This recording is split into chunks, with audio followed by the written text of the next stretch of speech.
Hello and welcome. I'm the young homesteader, and today I'm going to be showing you how to make blackberry jam.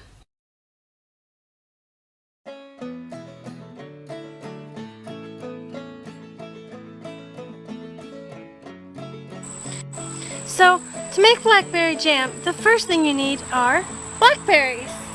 And these particular variety of blackberries are really nice to pick because they're thornless. We actually moved these bushes and pruned the back about 2 to 3 years ago, and they are producing wonderfully.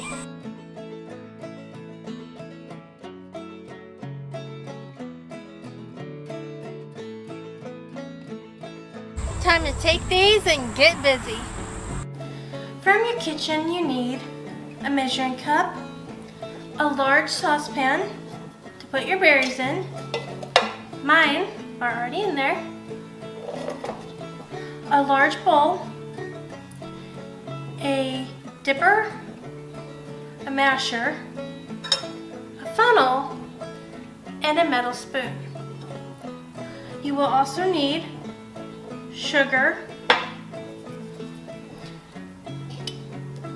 grippers, a jelly jar, and your flats and rings. You will also need a box of sure gel.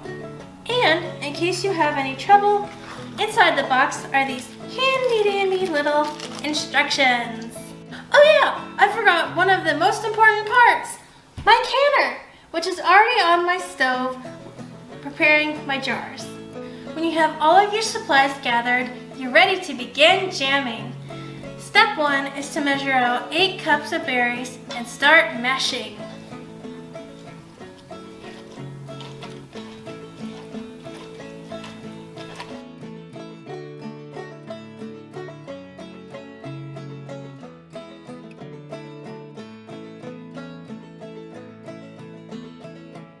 That looks ready for cooking. As they heat, I'll be able to mash them up some more. So put your berries on the stove and get ready for step number 2, which is to measure out the right amount of sugar, 7 cups of it, and set it aside. Now an important thing to note is do not reduce the amount of sugar you use, because that can cause setting failure. As my berries have been heating, I've continued to mash them, and as you may be able to tell, they've become quite a bit smaller. Now I'm ready to add 1 package of sure gel into my crushed berries.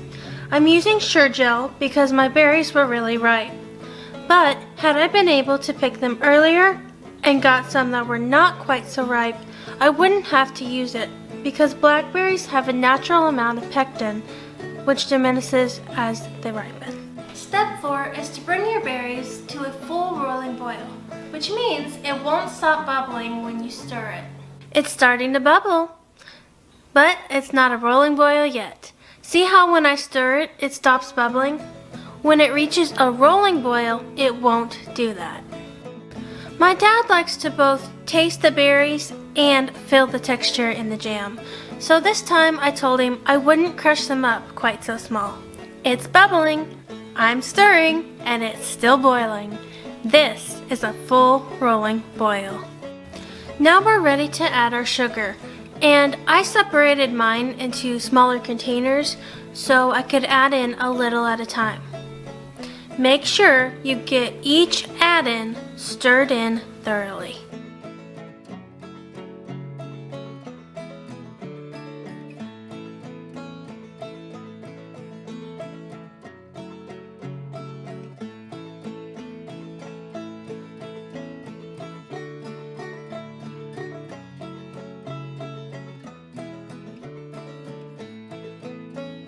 Once all sugar is added and it's thoroughly stirred in, bring your berries back to a full rolling boil for exactly 1 minute.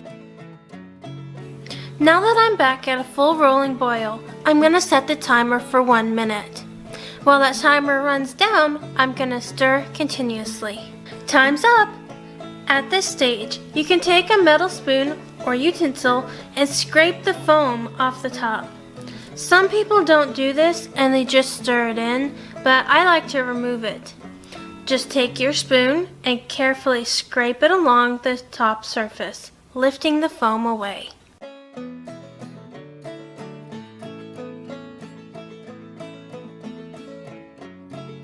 Don't throw your foam away. It tastes really good on toast.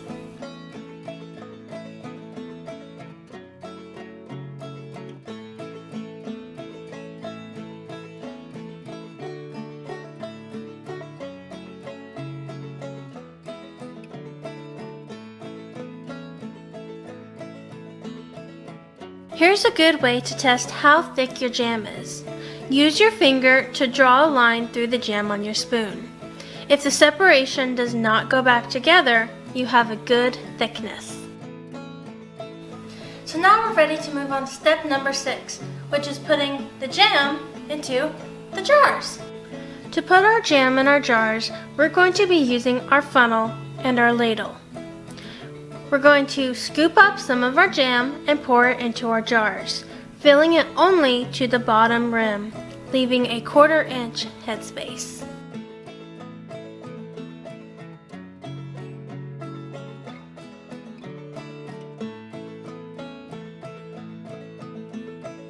Now at this step, some people like to debubble, but I have never done that.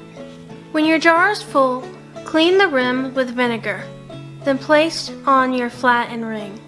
Remember, only screw it on finger tight.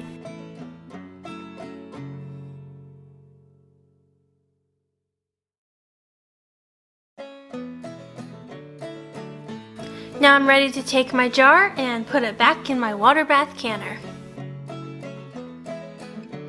Bullseye! Right in the middle. A good place for the first jar. So I went ahead and finished the rest of my jars and put them in the water bath canner with the first one I actually did on camera. So when it comes back to a full rolling boil, I'm going to set my timer for 10 minutes. People in different areas actually need to check their altitude chart so they know the correct measurement of time for them. So time's up and I'm ready to take my jars out of my canner. And I decided to use my John Deere pot holder, which is actually a 4-H project my brother made when we were quite a bit younger. Must have done a good job because it's still holding up strong. Always be careful when you take a lid off, opening it away from you so you don't get scalded by the steam.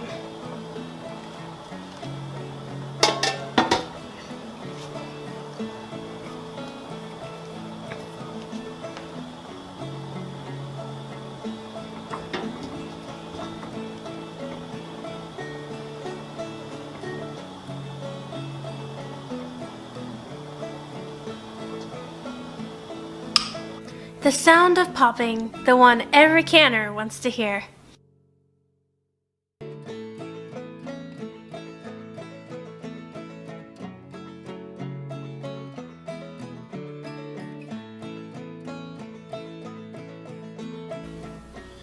Here are the finished products. Now this is a jar I really like, and this is our experimental jar, and sealed nice and tight. And this jar just held our leftovers because it doesn't have a seal lid on it, so it's the one we'll be eating first. Our jam got nice and thick. Now all that's left to do is label and date your jars. It's important to do this before you put it into storage so you know what you have and how old it is. Thank you so much for jamming with me today. I hope you will like, subscribe, and click the bell for notifications.